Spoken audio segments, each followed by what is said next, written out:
Finish it कर दे।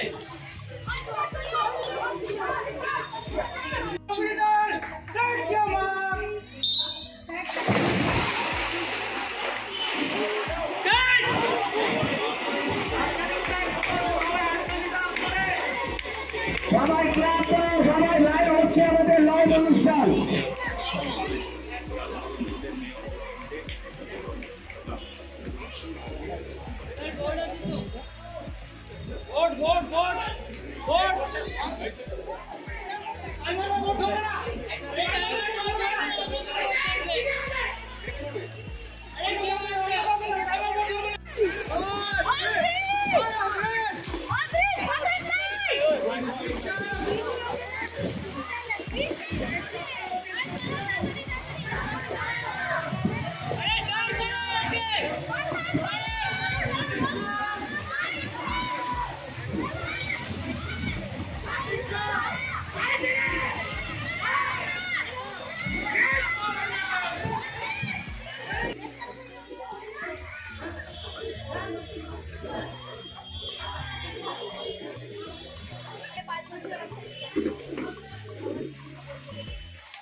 আমাদের 50 meter butterfly throw group number 4।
আমাদের 50 meter butterfly throw group number 4।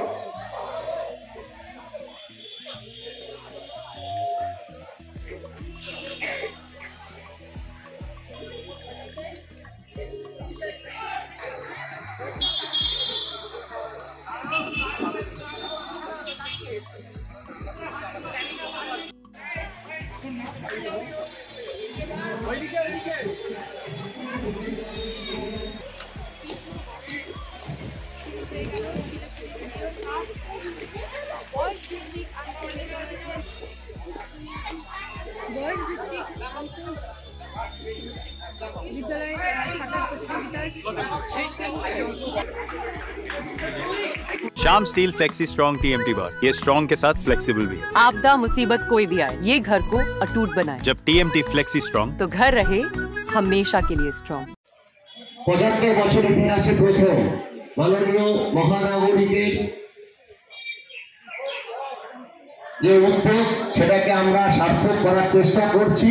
এই সুইমিং সকলকে হাততালি দিতে বলবো। শিলিগুড়ির ইতিহাসে প্রথম সুইমিং কম্পিটিশন। সমস্ত খেলা হলেও সুইমিং কিন্তু শিলিগুড়িতে কোনো দিনও হয়নি।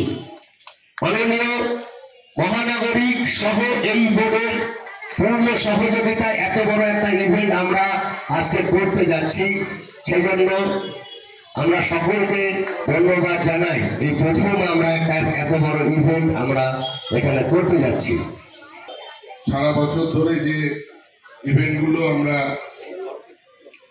করব বলে ঠিক করেছিলাম তার 18 নম্বর ইভেন্ট আজকে এটা হচ্ছে শহরের এই আমাদের সাব জুনিয়র আন্ডার 13 চ্যাম্পিয়ন হয়েছে, কিন্তু আমরা মাননীয় মহানগরীকে তুলে দিলাম।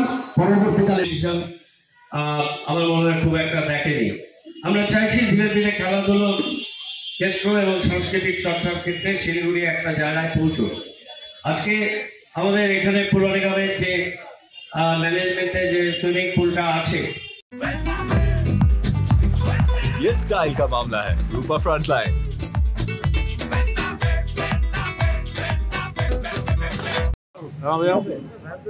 দাদা প্রথম শহরে সাঁতার প্রতিযোগিতা পৌরসভার উদ্যোগে কি বলবেন? এটা একটা বড় ব্যাপার। আমাদের 19টা ইভেন্টের মধ্যে এই সাঁতার সুইমিং আমরা এখানে এটা চালু করেছি, বেসরকারি সংস্থা পুর নিগম থেকে নিয়ে চালাচ্ছে। সেখানে 12টা স্কুল, 145 জন ছেলে মেয়ে, একটা খুব ফেস্টিভ মুডে হচ্ছে এবং 19টা ডিসিপ্লিন বিভিন্ন ক্ষেত্রে এবং আমাদের যে সমস্ত কোচিং ক্যাম্প একাডেমি আছে তারা বিভিন্ন টুর্নামেন্ট খেলতে যাচ্ছে। শিলিগুড়ি খেলাধুলা, শিক্ষা, সংস্কৃতি এই সব দিকে পুরসভা তাদের কাজের বাইরে এই কাজগুলোকে প্রচুর গুরুত্ব দিচ্ছে এবং এটা ভারতবর্ষের মধ্যে একটা অনন্য নজির শিলিগুড়ি সৃষ্টি করছে বলে আমি বিশ্বাস করি। সুতরাং আমাদের এই ধারাবাহিক প্রক্রিয়াগুলো চলতে থাকবে এবং এটা আমাদের কাছে সত্যি খুব আজকে আনন্দের দিন যে এত পার্টিসিপেন্ট হবে, গার্জিয়ান, স্কুল সবাই এসছে এবং এই টুর্নামেন্ট হচ্ছে। রাউন্ড টেবিলের থেকে এসেছিল তাদের অর্গানাইজাররা, তারা আমাদের বললেন যে পার্টিসিপেন্টদের নাম শেয়ার করতে, ওরাও একটা এখানে প্রাইভেট সুইমিং পুলে করবে। এই যে শুরু হলো, সেখান থেকে আবার আরেকটা অর্গানাইজেশন করছে। এতে কী হবে, আমাদের এখানে খেলাধুলার চর্চা, খেলাধুলার মান এবং বাচ্চারা আজকাল শুধু ঘরে থাকছে, পড়াশোনা করছে আর মোবাইল নিয়ে থাকছে, তার বাইরে একটা জগতে তাদেরকে আমরা নিয়ে যাওয়ার চেষ্টা করছি। সেটা হচ্ছে, সবাই মিলে করতে পারছে। এই প্রতিযোগিতা হওয়ার পর ন্যাচারালি